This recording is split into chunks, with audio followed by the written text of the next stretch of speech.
We know all around our world that there's things happening that aren't completely in our control.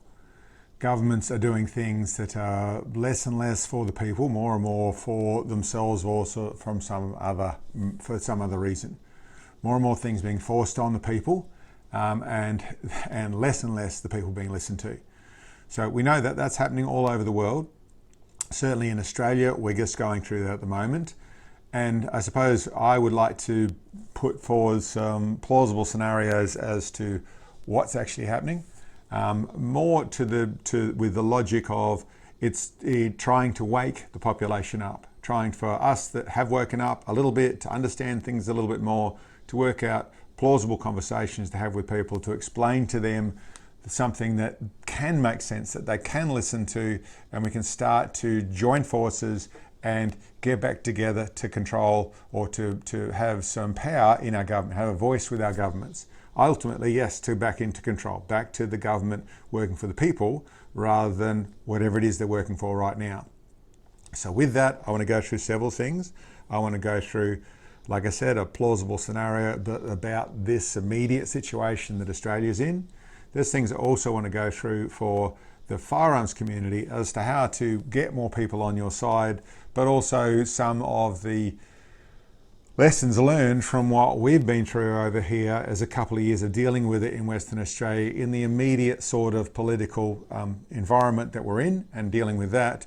But that isn't just in dealing with our government, that's also dealing with organisations. We're dealing with police forces and dealing with a society or a larger community that doesn't really see the problem yet, hasn't seen things, how to help get involved and wake them up. And they should all be on our side. And yes, I'm talking our police force. They are, when they take the blue off, they're civilians too. They should be Australians and on our side also. You know, that includes the people who at this moment you may see as woke and as to a place where you can't even have the conversation, but there are things that we can all be part of and we can all be together on, and realise that this is the future for our children, their children's children, to actually go through the process of building this country back to what we are here for, why we love this country, what it's all about, which is also a worldwide conversation and a little bit for all of us. But there is things coming. We all know that, and having a rational way of thinking about it, explaining it, and working out what it's going to take to connect to people and get them to pull the wool from their eyes and let them see stuff, doesn't mean that we just get to go on about, oh, they're taking our firearms, or they're doing this, or all that sort of stuff. They and the evil in the world and the good in the world, these may all be realistic things you're saying, but unless you work out how to put them forward, unless we can come up with a way to combine forces and become the people in control of our government, then we're destined for a lot worse future. So our combination, our coming together is very, very important.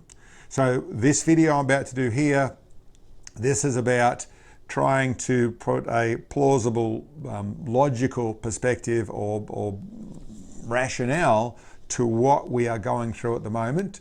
So if you're not interested in listening to that sort of stuff, you're already there, then okay, move on. There'll be another one shortly about other details, but that's what I'm simply trying to do, make you think more and make you more productive in a situation where, yes, unless you are doing something to be part of the cure, then sitting still, just being a member of something other than doing nothing more, actually makes you part of the problem in the way this place is, in the way this world's going forward. In regards, here's this video. G'day guys, Mark here again. I want to have a little chat about, I suppose, the situation that Australia is finding itself in at the moment, and how to help spread the word and, I suppose, get more Australians on Australia's side is where I would see it from. I'm referring to the fallout of the massacre at Bondi. And there are big things in play that we can see in front of us, and I don't think a lot of people, some people can see it, most people can't. Most people are seeing, I think there's a general perception that the government has some pretty bad knee-jerk reactions, or not really focusing on the actual problem. They're trying to divert you from the thing that they don't want to touch, and that is the immigration side of things, and people think that that's what that's largely about, or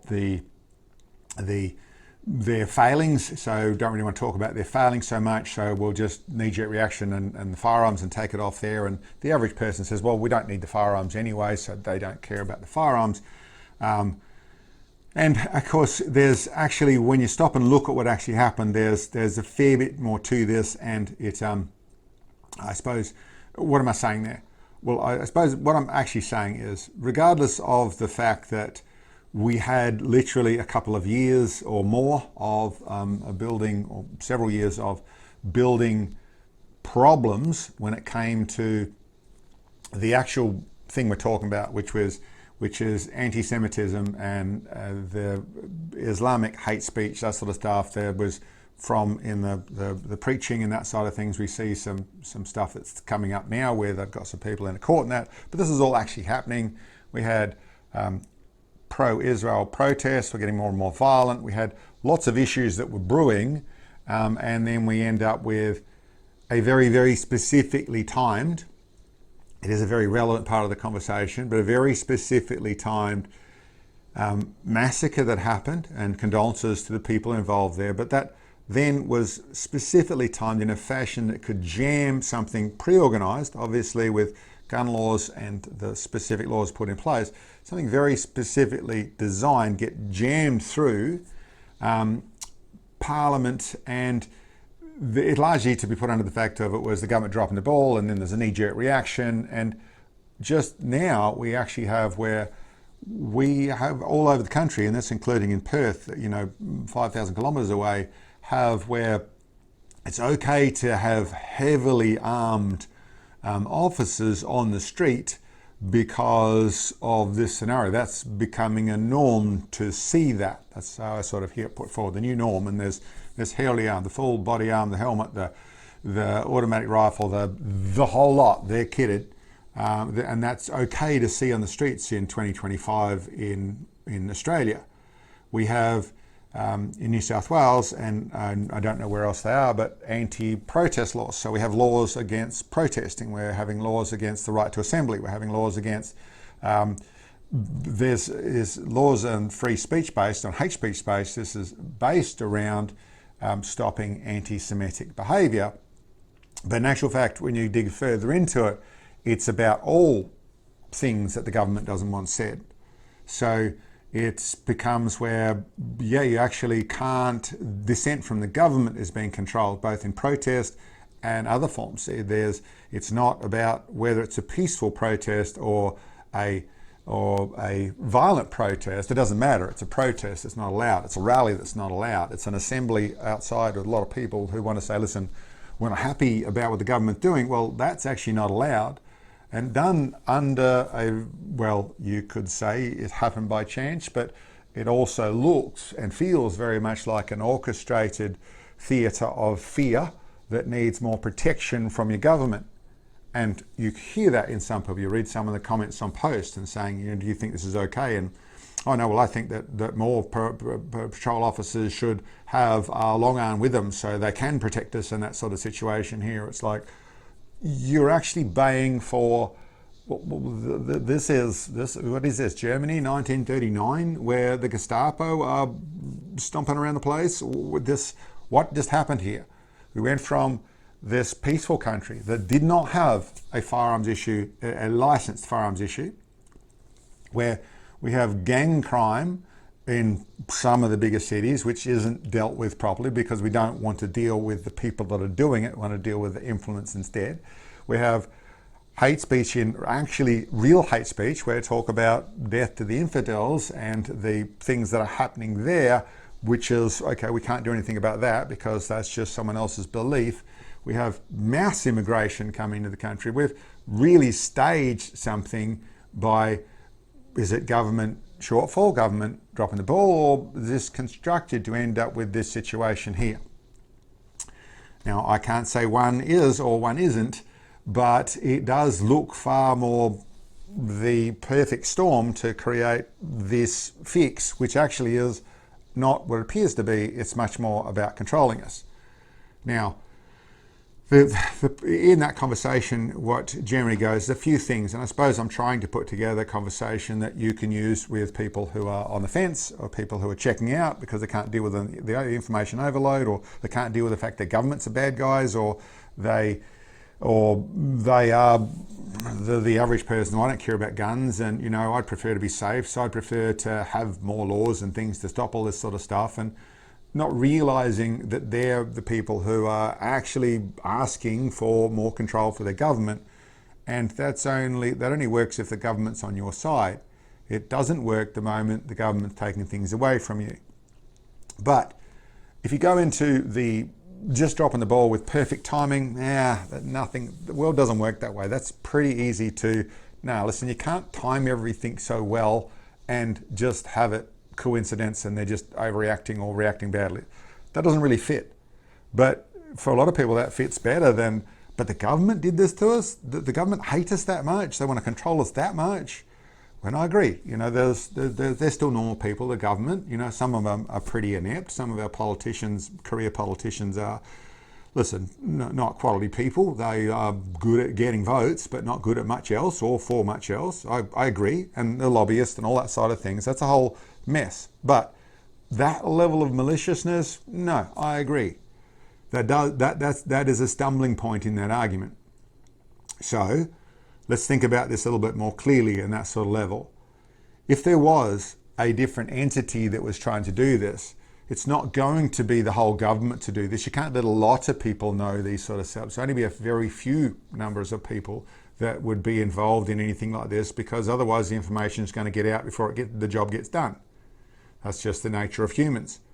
So just a small number of people that are part of or have infiltrated, or maybe are a different part of a government that isn't really controlled by our government.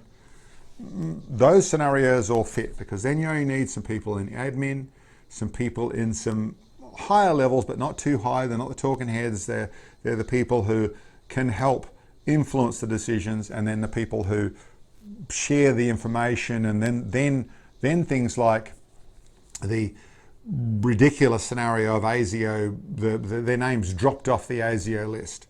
It dropped off the list, a digital list that is there, done, locked in, never goes away whatsoever, but it dropped off for some reason. So an obvious fabrication, but of course if it was deleted, that would drop it off that list. If someone specifically went in and took it out of that list, well, that would make sense. And then you don't need someone with much more than just the right amount of clearance to get to that place.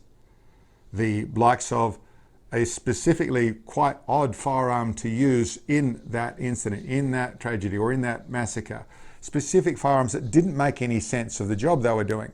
I hate to think of it in such a utilitarian form and say it was a job, but it was in some form or other, whether it was a hateful job or a terrorist job or whatever it was a job, and the weapons didn't make any sense. But they do make sense for firearms that the police departments and the government have had on the list for a while. There are firearms that they would want removed. So how would that go into play? You would maybe need some handlers to suggest these are the firearms you use. And they need to be specifically licensed firearms, and you need to specifically have a license. And those scenarios, they don't make sense in a practical form, other than it works better for the narrative afterwards and works better if the decision's got to be made. There is numerous things, and I can go on a lot about that sort of stuff. And if you go through the details with a critical thinking brain and look at the situation, then, okay, does it make sense of this? It does make sense of that. And then you only need a few individuals to get to that place. And I suppose that's part of what I actually want to sort of put forward, is that to talk to people who, and have conversations, and have hard conversations with people to, this suits a scenario which ends up with our government has more control and I mean, to the level of military style control of the population and over what you say in the population, which can then have our stormtroopers from police forces coming around and enforcing things, which moves right down to government dissent. So you're disagreeing with the government. The fundamentals of democracy are in the crosshairs here. And being able to see that is what people have to do. And understanding that there is a narrative in play. And you don't need to blame the whole government, just a little bit of it, just the understanding that maybe they don't have their hands on the wheel. Why, if the other simple thing is, won't have a Royal Commission, doesn't want to talk about, have an internal review, all the bits and pieces, which we've seen played out too many times now. But why would they do this? It becomes more and more obvious that they're covering something up. So it becomes more and more likely you're going to start to doubt your government, or start to really doubt them through the fact of, well, they obviously did this is why it's covering up. But what if what they're actually up to is that they know this happened to them, they know that they were used, and they want to cover up their ineptitude? That would make more sense. Then the people, we don't expect that much out of a government actually. For all the money they take, for all the money they use, we know they use it badly. But masterminding plans, that doesn't really fit their station, does it? The ineptitude of government is far more likely, which then opens them up to just a small infiltration to be able to do a lot with them and get a different scenario. So that's both the things that don't make sense. Even the terrorist attitude, or the terrorist reasons don't make sense, because the people they end up hurting most in the political side of things is themselves, is the Muslims, is the Islamists. They're the ones that get hurt the most. So that doesn't make sense, the move that actually happened. It does make sense for creating fear. It does make sense for actually bringing something that we can then focus on the distraction of. It's all about the mass immigration and the government have let us down there. It's all about they're just not dealing with enough of the rules that should be dealing with us as well, and with hate speech and that sort of stuff. All these things line up to create the scenario where we've got. So then let's go through and say, well, listen, who else would be involved with doing that sort of thing? Why would a small group do that? Now we all know the other things that are coming, that a government has been pushing. It's been pushing diversity in various fashions. It's been conversing various amounts. And diversity, there's a whole heap of actual diversity that has, it's been pushing inclusiveness, where in actual fact, diversity is what it actually creates. The more they push we should all be in the same thing and more tolerant of each other, they actually put more and more groups offside with each other in every form they can. This is the tactics of woke. This is the tactics of the oppressor versus the oppressed. But we see that all the time. We also know they're trying to push in digital ID in any form they actually can, because more control. Why really does our government want more control and more responsibility? It doesn't really make sense of our government. That also seems like an outside force. There's the climate change stuff, where we are actually hurting ourselves, forcing ourselves into places where there's brownouts and things, there's more money being spent, that sort of stuff. All this ideological push, which to anyone practically sees that, okay, I hear what you're trying to do here, but you're hurting us here. This doesn't make any sense. Everything's getting more expensive. You can start to see it. People are waking up to this stuff, but it's under what's actually happening. Then you look at, there's people look at the outside forces, and there's China that people blame, there's the WEF or the WHO or BlackRock and the big banks, or the Rockefellers, or the British Empire and their control of the banks and central London. That's what the control us over here. There's the people who say Israel or Israelites are the problem. Zionists are the problem. There's all sorts of, to me, you see more and more a subterfuge, a confusing mass to make people check out. This is too hard to understand. This is too hard to put a pin a tail on the donkey. I can't get there. I can't make sense of it. Well, there is a group. There is a group that combines all these things that we see coming on, from having more diversity by having inclusion, to having the climate change being an agenda, to being the digital ID being agenda, to digital currency and a one world banking system being a thing, to disarming the population. There is a group that has all this sort of stuff. Coincidentally, its timing also lines up very well. It has its 2030 agenda. It wants all this done by 2030. And if you read what they've actually said in there, then all of a sudden it does start to line up a lot more. If you listen to some of the things they're talking about doing this to save the planet. You know, the classic, I don't know, mastermind, the evil mastermind's strategy over there. They know better than the rest of the world and they're going to save the world from humanity. Well, the UN does a lot of those things. The UN is not the creature that in some cases the media want to portray them as. They are not always the good guy by any means, and there are some very wealthy players that are attached to the UN and do have a lot of control already. But when you put that all together, well, it does line up very, very suspiciously in that place. Now, I'm not saying it is the UN Agenda 2030. I've heard it mentioned a lot of times. It does make sense. It is a square peg fitting in a square hole.